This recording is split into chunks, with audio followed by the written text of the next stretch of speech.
Vai começar outra corrida maluca. Atenção, partiram! Sinceramente, eu não tô acreditando nisso, não. Bill Williamson mencionou em Red Dead Redemption 2 seu desejo de se tornar líder de sua própria gangue um dia. Vocês se lembram disso? Mas eu não tava lembrado disso, não. Starting your own gang, are you, Bill? Maybe. One day. I'd like to see that. Não vai não! Ele não vai não! 4 anos se passaram após o término de Red Dead Redemption 2 e somos surpreendidos logo na primeira cutscene de Red Dead 1 com essa notícia. Read all about it. Bill Williamson's gang terrorizes New Austin. Realmente o desejo de Bill se tornou realidade. Ele não só criou sua própria gangue, como também se tornou um dos foras da lei mais procurados em New Austin em 1911. Well, things are different now, John. Now I'm in charge! A sua mãe tá sabendo que você gosta de rapazes? Peraí! Tá sabendo, tá? Eu acho que tá, hein? No vídeo de hoje falarei sobre a ascensão e queda de Bill Williamson e toda a sua gangue, além de explicar o motivo dela ser tão temida no início em Red Dead Redemption 1. Tenho certeza que esse vídeo é um dos mais interessantes sobre gangues em Red Dead 1 aqui no canal, porque o poder da gangue de Bill Williamson não se concentra exatamente em seus principais membros. Ué? A sua maior força encontra-se nos criminosos afiliados à gangue que são altamente perigosos, sendo muitos deles procurados por recompensas altíssimas dentro do jogo. Para vocês terem uma noção, juntando os membros oficiais e o próprio Bill Williamson, temos apenas 7 membros na gangue, mas se juntarmos esse número com os membros associados, a gangue de Bill Williamson é composta por pelo menos 26 membros. Tudo isso? Então já sabe, né? Se você já jogou Red Dead Redemption 1 e sempre teve curiosidade sobre foras da lei específicos aleatórios, certamente suas dúvidas serão finalmente esclarecidas nesse vídeo aqui. Lembrando que esse tema foi sugestão de inscritos que sempre aparecem aqui no canal quando o tema do vídeo é postado. Agradeço a você que está sempre marcando aquela presença deixando seu like e especialmente aos membros do canal, que nos ajudam e muito a manter e dar continuidade em nosso trabalho, recebendo sempre aquele salve especial na vinheta de todos os nossos vídeos. Dito isso, peguem sua pipoca e sejam muito bem-vindos a mais um vídeo insano aqui em nosso canal Mundo Aberto Games. Well, things are different now, John.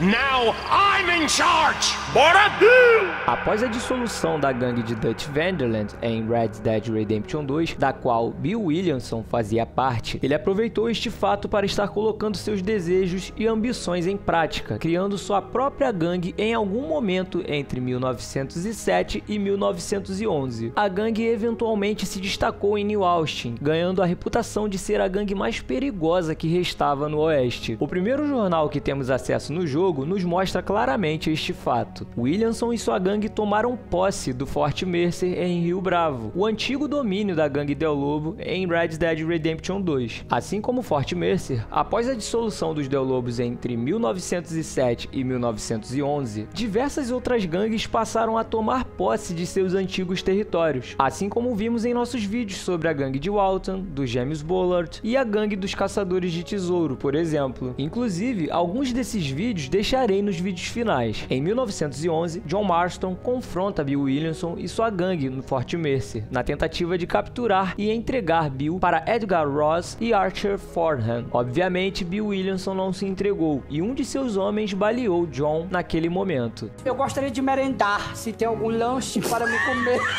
Ele é salvo quando uma jovem chamada Bonnie McFarlane e um peão de fazenda chamado Amos o encontram e o levam a um médico. Tempos depois, Bill e sua gangue invadem a fazenda Ridgewood, cometendo diversas barbaridades no local, deixando apenas alguns sobreviventes. Essa missão nos mostra claramente que a gangue do James Bullard estão associadas à gangue de Bill Williamson. Inclusive, boa parte dos membros que aparecem nessa missão fazem parte da gangue do James Bullard. John Marston, Lee Johnson e os delegados resgatam os sobreviventes restantes na fazenda e então perseguem rastros de Williamson até a estação Mercer. Um tiroteio se inicia e, embora Williamson fuja, o grupo apreende com sucesso o vice-líder da gangue de Bill, chamado Norman Dick, seu braço direito. Pouco tempo após a captura de Norman Dick, um membro da gangue Williamson chega ao escritório do xerife em Armadillo. Ele é identificado nos arquivos do jogo como fora da lei a cavalo. Provavelmente foi um criminoso ao longo de sua vida e seu verdadeiro nome e histórico pessoal são desconhecidos. Ele possui um cartaz de procurado não utilizado, o que sugere que deveria ser um alvo de recompensa antes que a ideia fosse descartada no desenvolvimento. O Fora da Lei a Cavalo explica que Bonnie McFarlane foi capturada e será executada se eles não trouxerem Norman Dick para Tumbleweed, onde seria efetuada uma troca. John Marston acompanha Lee Johnson e seus delegados, que são todos emboscados assim que entram na cidade. A gangue de Bill não obteve sucesso em sua emboscada, resultando na morte de Norman Dick e os demais membros. John Marston e as autoridades conseguem resgatar com sucesso Bonnie McFarlane, mas infelizmente Bill Williamson não estava presente na emboscada de Tumbleweed. Marston mais tarde recruta seus aliados para ajudá-lo a atacar Bill Williamson e seus homens no Fort Mercer. Eles usam uma estratégia de cavalo de Troia, onde West Dickens apresenta seu óleo de cobra milagroso aos bandidos, apenas para John entrar escondido no forte dentro da carroça com uma metralhadora, onde ele ataca no momento certo, o que leva à aniquilação da gangue. Embora a gangue de Williamson tenha sido eliminada, incluindo os demais membros que estavam do outro lado e os reforços que tentaram retomar o forte, o próprio Williamson conseguiu escapar para o México no dia anterior com a ajuda de Javier Escuela. O ataque ao Fort Mercer significou o fim da gangue de Williamson, que perdeu todos os seus membros, seu esconderijo e seu líder foi se refugiar no México, fazendo aliança com o Coronel Allende. Mas antes de explicar sobre essa aliança de Javier e Bill com Allende, preciso falar sobre os outros 4 membros da gangue de Williamson restantes que surgiram na missão do ataque ao Fort Mercer. Durante a cutscene onde West Dickens distrai a atenção da gangue de Bill, podemos notar um fora da lei em azul e outro em marrom. Infelizmente, não temos muitas informações a respeito, mas sabemos que fazem parte oficialmente da gangue de Bill e que o membro em marrom foi o responsável por deixar John gravemente ferido em sua primeira visita ao Fort Mercer no início do jogo. Vemos também Wayne Daniels. Ele faz parte da gangue de Bill e seu modelo de personagem é desbloqueado ao atingir o nível 14 no modo multiplayer. E por último, temos este sobrevivente da gangue de Bill desconhecido. Foi este membro que disse a John e às autoridades que Bill havia fugido para o México. Dos 19 membros associados da gangue de Bill, 9 deles fazem parte da gangue dos Gêmeos Bullard. Estes membros não serão falados nesse vídeo, porque já falei sobre cada um deles no vídeo sobre a gangue dos Gêmeos Bullard, que deixarei na descrição e vídeos finais. O outro membro associado que inclusive ajudou nos planos de John Marston foi Seth Byers. Ele era contratado por Bill e seus homens para realizar serviços no Fort Mercer que apenas ele costumava fazer. Provavelmente deviam ser serviços ligados a restos mortais de suas vítimas. So, you wanna go after Bill Williamson, do you? You know Bill? Oh, yes. I met Williamson and Deke, all them boys. Sometimes they call me on when they get some special job needs doing. I got a reputation as a man who do things most other fellers won't. Now, that I can believe.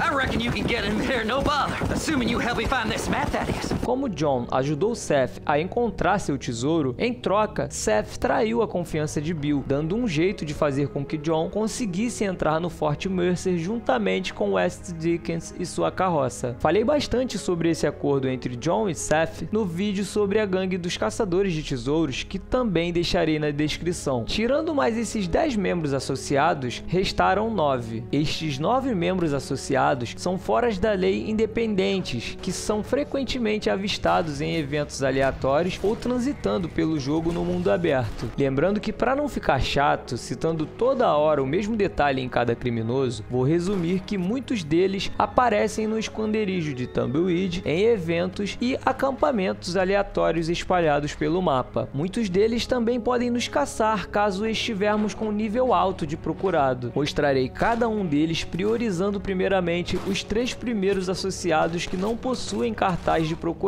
e depois, em ordem crescente, mostrarei os membros associados à gangue que possuem cartaz de procurado. Vamos começar por Rufus Starkey. Ele aparece em algumas missões da história, mas é importante destacar que também aparece na missão do ataque ao Fort Mercer, mostrando claramente sua associação à gangue de Bill. Rufus pode ser encontrado principalmente jogando pôquer no Porto dos Ladrões. Podemos duelar com Rufus Starkey se ele nos pegar trapaceando.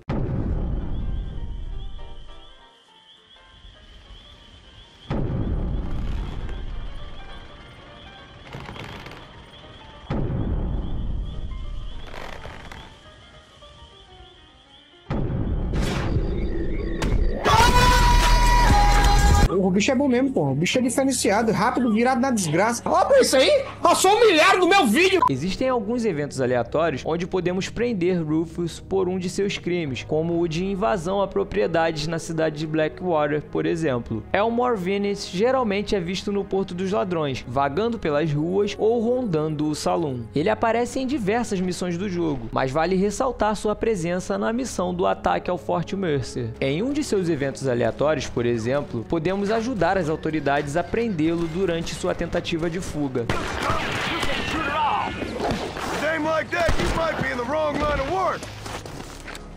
Thanks, mister. We've been chasing that bastard for weeks. Just doing my bit for society, fellas. Dos criminosos associados que não possuem cartaz de procurado, considero Spike Haggerty como sendo o mais destacado entre eles. Spike é o líder de uma pequena gangue que reside no Lago Dom Julio, podendo ser visto na missão chamada Um Francês, Um Galês e Um Irlandês. Inclusive, nessa missão, podemos ver também vários outros criminosos que fazem parte dos membros associados à gangue de Bill Williamson. Fora das missões, Spike pode ser um fora da lei ou criminoso regular, causando caos em New Austin e Nuevo Paraíso. Spike pode ser encontrado geralmente no Porto dos Ladrões, frequentemente vagando dentro do salão, nas docas ou ao redor do bordel. Pode ser encontrado no esconderijo da gangue em Tumbleweed e também fazendo parte dos membros que defendem criminosos procurados. Agora, sobre os 6 membros procurados em ordem crescente, na 6ª posição temos Quinn Malloy, um criminoso procurado por agressão. Sua recompensa é de $160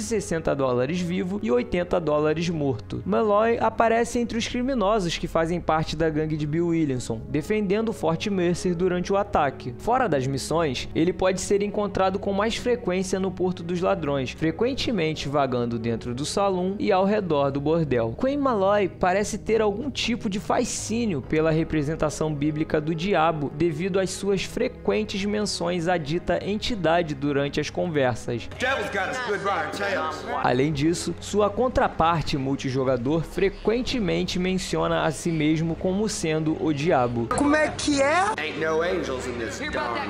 Tá amarrado! Isso tá amarrado! Em 5º lugar, temos Ralph Stricker, um criminoso conhecido em New Austin e West Elizabeth, procurado por furto. Sua recompensa é de $400 vivo e $200 morto. Ralph pode ser visto com mais frequência no Porto dos Ladrões, perambulando pelo salão, docas ou bordel. Ele aparece como um inimigo durante a missão Ataque ao Fort Mercer, onde aparecerá 2 vezes dentro do forte e algumas vezes como reforço. Em Undead Nightmare, Ralph pode ser encontrado dentro do Fort Mercer. Como Fort Mercer é uma zona segura, Ralph não corre perigo das hordas de mortos-vivos. Este personagem em Undead Nightmare é um pouco covarde, pois, ao contrário de seus companheiros criminosos, como Melvin Spinney ou membros da gangue de Walton, ele nunca defenderá nenhum assentamento ou participará de nenhum encontro aleatório. Esse é o tal do cagão. Em 4º lugar, temos Sid Winkler, um criminoso procurado por furto. Sua recompensa é de $400 vivo e $200 morto. A julgar por ter uma das maiores recompensas em New Austin, não fazendo parte oficialmente de alguma gangue, Winkler parece ser um dos criminosos mais produtivos no mundo do crime. Sid pode ser encontrado com mais frequência no Porto dos Ladrões, frequentemente perambulando dentro do salão, ao redor do bordel e outros lugares nas proximidades. Winkler aparece na missão do ataque ao Fort Mercer, mostrando claramente sua associação à gangue de Bill Williamson. Não é nada comprovado, mas acredita-se que ele possui uma grande amizade com Quinn Malloy, vestindo-se parecidos e constantemente sendo vistos juntos. Ou eles são muito amigos, ou já sabe, né?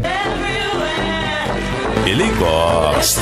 Em 3º lugar, temos Zebedee Nash, um criminoso procurado por assassinato. Sua recompensa é de $600 vivo e $300 morto. Zebedee pode ser encontrado com mais frequência no Porto dos Ladrões, frequentemente perambulando dentro do salão e ao redor do bordel. Zebedee Nash também pode ser visto em acampamentos, em locais de criminosos procurados e no evento aleatório no qual ele está fugindo de 2 homens da lei.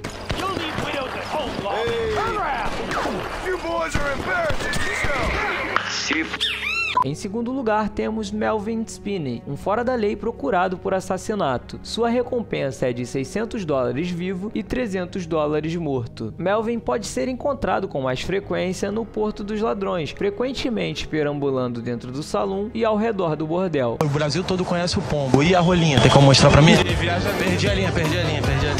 Pode ser visto também no posto Manzanita jogando o jogo da faca. Em Undead Nightmare, Melvin pode ser encontrado defendendo o assentamento em Courtenay, como sendo o único sobrevivente no local. Mas esse não é o território de Dutch e seus homens? Sinceramente, não sei o que ele tá fazendo ali. Também não sei. E em primeiro lugar, temos Kent Galloway, um criminoso casual marcante dentro do jogo. Ele está sendo procurado por assassinato. Sua recompensa é de $600 vivo e $300 morto. Galloway é considerado como sendo um criminoso marcante dentro do jogo porque aparece ativamente em algumas missões importantes da história, como por exemplo, na missão chamada Um Francês, Um Galês e Um Irlandês, na qual ele confronta John Marston enquanto ele se aproxima da cabana perto do Lago Dom Júlio. O modelo de seu personagem também aparece na missão do resgate a Bonnie McFarlane 3 vezes, durante a negociação de Norman Dick, no telhado da igreja e chutando o banquinho debaixo dos pés de Bonnie. Where's Bonnie? I thought we had a deal. Well, you thought wrong. We don't make deals with the law. Galloway pode ser encontrado com mais frequência no Porto dos Ladrões, frequentemente perambulando dentro do salão, nas docas ou ao redor do bordel. Esse Porto dos Ladrões faz jus ao nome mesmo, hein? Só tem ladrão. É o crime, é nóis. Pode ser encontrado em eventos aleatórios, fugindo das autoridades e, obviamente, como todo fiel membro associado, também é visto na missão de ataque ao Fort Mercer. Agora que já falei sobre todos os membros oficiais e associados da gangue de Bill Williamson, vamos para o desfecho de sua história. Após fugir para o México e se afiliar ao Coronel Allende em busca de proteção, Bill Williamson, assim como Javier Escuela, prometeu ajudar Allende contra os ataques de Abraham Reyes e seus homens. Mas na missão chamada Acerto de Contas, ao perceber que Bill já não era mais útil e temendo por sua morte, Allende oferece Bill Williamson em troca de sua vida. E foi nesse momento que a história de Bill Williamson chegou ao fim. A história de Coronel Allende e Abraham Reyes será contada em vídeos separados, explicando detalhes de seus membros, princípios e valores de ambos os lados. Então certifique-se de estar inscrito no canal para não estar perdendo esses vídeos. Deixarei nos vídeos finais 2 vídeos de gangues em Red Dead Redemption 1 e um vídeo falando sobre os mistérios relacionados ao Povo da Noite em Red Dead Redemption 2. Que beleza! Se inscreva, deixe seu like e nos vemos no próximo vídeo.